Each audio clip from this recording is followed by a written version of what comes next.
When did the American Civil War end? Easy, right? April 9th, 1865, when Robert E. Lee surrendered to Ulysses S. Grant at Appomattox Court House. In reality, pinpointing the end of the Civil War is more complicated than it sounds. A case could be made for the war ending on several different dates. The conclusion of the bloodiest war in American history may seem neat, tidy, and inevitable in history books, but it was actually much more complicated, and its outcome far less certain. Things might have turned out differently, if not for the decisions of a handful of men and at least one woman. Confused? Well, stick with me, and I promise we'll get there. This is the Butterfly Swing, where we look at seemingly small things with unexpectedly large impacts. So why is this so complicated? Why isn't Lee's surrender on Palm Sunday, 1865, the undisputed end of the war?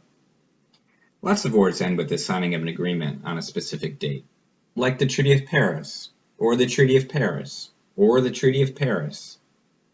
So why didn't President Lincoln of the Union and President Jefferson Davis of the Confederacy just sign a peace treaty in April 1865, or have representatives do it on their behalf? One important reason is because the moment a hypothetical Lincoln sat down to meet with Davis, or any civil representative of the Confederate government, he would have essentially recognized the Confederacy as a separate government, and that would have gone against everything the Union had fought for. Now, it may seem silly that the Lincoln administration refused to hold direct peace talks with Confederate political leaders, and in a way it was.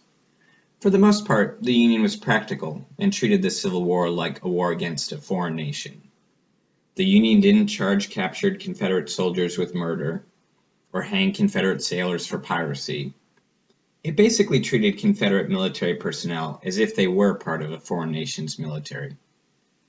But symbols are important, and the symbol of the Union signing a peace treaty with the Confederacy was just not something a victorious Union was going to allow. Instead, the Union would only accept surrenders from Confederate military personnel, with no role for Confederate political leaders. But it's even more complicated than that, because Lee's surrender only applied to the Army of Northern Virginia, which still left thousands of Confederate soldiers in the field, with no obligation to stop fighting. It was still an open question if and when the war would end, and on what terms. Lincoln discussed his plans for those terms on March 28, 1865, aboard the steamboat River Queen at City Point, Virginia. Present at that meeting were Grant, Major General William T. Sherman, and Rear Admiral David Dixon Porter. 17 days later, on Good Friday, Lincoln attended a performance of the play Our American Cousin in Ford's Theater. During the biggest laugh line of the play, John Wilkes Booth shot Lincoln in the back of the head. He died the following morning. Earlier that same day, Confederate General Joseph E. Johnston convinced Jefferson Davis to allow him to negotiate with Sherman for a potential surrender of all remaining Confederate forces. On April 17th, Johnston and Sherman met in the Bennett family farmhouse in what is now Durham, North Carolina. At that meeting, Sherman informed Johnston of Lincoln's assassination, which Johnston remarked was the greatest possible calamity to the South. Over the next 2 days, the generals agreed in principle to a broad plan for peace that included the surrender of all remaining Confederate forces, their arms to be deposited in state, not federal, arsenals, the recognition of existing Southern state governments by the federal government, and a general amnesty and guarantee of property and voting rights for former Confederates. These were generous terms Sherman felt consistent with the post-war plan Lincoln had outlined at City Point. But in the wake of Lincoln's assassination, federal authorities were not so inclined to let him up easy, as Lincoln had once suggested the North should act toward the South. The new U.S. President, Andrew Johnson, and Secretary of War Edwin Stanton rejected the agreement. They ordered Sherman to renegotiate terms similar to those agreed to at Appomattox, addressing only military, not political matters. But a Southern military surrender that wasn't accompanied by favorable political terms wasn't acceptable to Jefferson Davis or members of his cabinet, who plotted to flee to Cuba to regroup and then continue the war in the Deep South. This created a situation where Johnston, and all other Confederate officers with independent commands, had to decide either to remain loyal to the Davis government and continue fighting, or recognize the futility of continuing the war and surrender to federal authorities. Johnston disobeyed orders from Davis to disband his infantry and continue fighting with cavalry.